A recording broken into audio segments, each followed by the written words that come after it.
অসুস্থ হয়ে পড়েছে, যাবতীয় 2 দিন পর্যন্ত অসুস্থ, সুস্থ আমরা করতে পারতেছি না। তার সাপে কাটছে, সাপে কাটার কারণে সে শুয়ে আছে।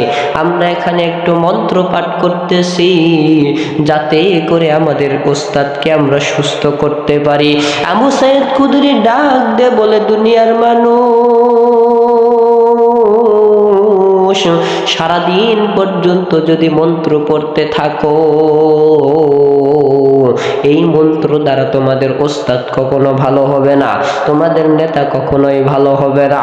তোমাদের নেতাকে যদি ভালো করতে চাও, তাহলে আমি একটা জিনিস জানি, আমি একটা সূরা জানি, কোরআনুল কারীমের ভেতরে আল্লাহ রাব্বুল আলামিন নাজিল করেছে।